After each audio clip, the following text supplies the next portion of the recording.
आज बात करते हैं इलॉन मस्क की। इन दिनों में डिपार्टमेंट ऑफ गवर्नमेंट एफिशिएंसी यानी डॉज को लेकर सुर्खियां बटोर रहे हैं, जिसके बारे में हर कोई बात कर रहा है। लेकिन बिजनेसमैन इलॉन मस्क पीछे नहीं हटे हैं। उनकी सैटेलाइट इंटरनेट कंपनी स्टारलिंक का विस्तार हो रहा है। ये भारत में कारोबार शुरू करने पर विचार कर रहा है। स्टारलिंक ने अधिकांश रेगुलेटरी बॉक्सेस की जांच कर ली है। हालांकि यह प्रक्रिया भी पूरी नहीं हुई है, लेकिन रिपोर्ट में यह कहा गया है कि स्टारलिंक ने सभी रिक्वायर्ड डिटेल्स जमा कर दिए हैं। अब सरकार उनके आवेदन की समीक्षा कर रही है। एक बार समीक्षा यानी रिव्यू हो जाने पर अगर स्टारलिंक ने सभी आवश्यकताओं को पूरा कर लिया तो कंपनी को भारत में काम करने के लिए लाइसेंस मिल सकता है। यह खबर प्रधानमंत्री मोदी के वाशिंगटन डीसी की यात्रा के एक सप्ताह बाद आई है। यात्रा के दौरान उनकी मुलाकात इलॉन मस्क से हुई। हमारे पास उस बातचीत का कोई विवरण तो नहीं है, लेकिन हम नतीजे देख सकते हैं। पिछले कुछ दिनों में मस्क की कंपनियों से जुड़ी गतिविधियों में तेजी आई है। सबसे पहले टेस्ला ने कार्रवाई की। टेस्ला मस्क की इलेक्ट्रिक कार कंपनी है। यह भारत में एम्प्लॉइज को हायर कर रही है।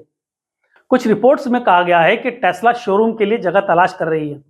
इससे जाहिर तौर पर अटकलें तेज हो गई हैं कि टेस्ला आखिरकार भारतीय बाजार में प्रवेश कर सकती है। और अब स्टारलिंक की चारों ओर चर्चा है। यह एक इंटरनेट सर्विस प्रोवाइडर है। यह केबल का उपयोग करने के बजाय it works on satellites. Starlink के हजारों उपग्रह पृथ्वी की परिक्रमा कर रहे हैं। लगभग हर जगह काम करता है। आपको बस आकाश का क्लियर विजन चाहिए।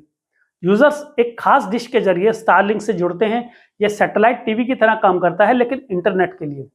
इसलिए यह अंतरिक्ष में स्टारलिंक उपग्रहों से सिग्नल भेजता है और प्राप्त करता है।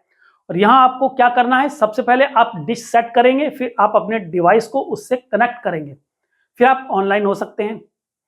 स्टारलिंक 20 से 220 एमबीपीएस के बीच हाई स्पीड इंटरनेट स्पीड का दावा करता है, जिसका अर्थ है कि संभावित रूप से स्टारलिंक सेकंड के भीतर एक गाना और लगभग 5 मिनट में एक फिल्म और लगभग 1 घंटे में एक बड़ा वीडियो गेम डाउनलोड कर सकता है।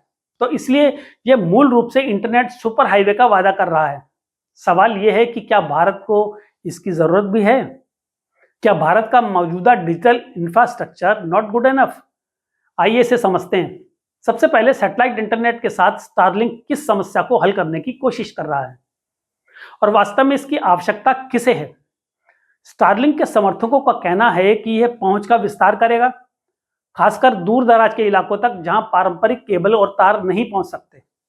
और कुछ हद तक वे सही भी हैं। स्टारलिंक आइसोलेटेड रीजन में तत्काल कनेक्टिविटी प्रदान कर सकता है, लेकिन किस कीमत पर?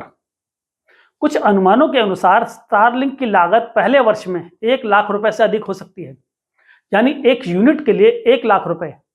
यह 1000 अमेरिकी डॉलर से अधिक है और यह केवल स्टारलिंक उपकरण की लागत है। यह उस डिश के लिए है जिसे आपको इंटरनेट के कनेक्शन के लिए इंस्टॉल करना होगा।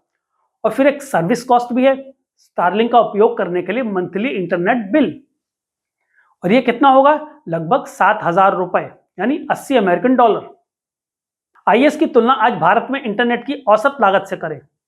यह दुनिया का सबसे सस्ती इंटरनेट सर्विस में से एक है। भारत में 1 जीबी डेटा की कीमत 26 सेंट है, यानी 50 पैसे से भी कम। इसकी तुलना अमेरिका से करें, जहां ग्राहक 1 जीबी डेटा के लिए $12 का भुगतान करते हैं। This is what makes the India's internet ecosystem unique, the low cost of access. इस वर्ष भारत का इंटरनेट यूजर बेस 900 मिलियन यानी 90 करोड़ को पार करने का अनुमान है और इन यूजर्स में 55% ग्रामीण भारत में है। इसलिए स्टारलिंक के बिना भी भारतीय जनता ऑनलाइन हो रही है। जैसा कि कहा गया है, टेक्नोलॉजी के अपने लाभ हैं। प्राकृतिक आपदाओं के दौरान सैटेलाइट इंटरनेट एक जीवन रेखा हो सकती है।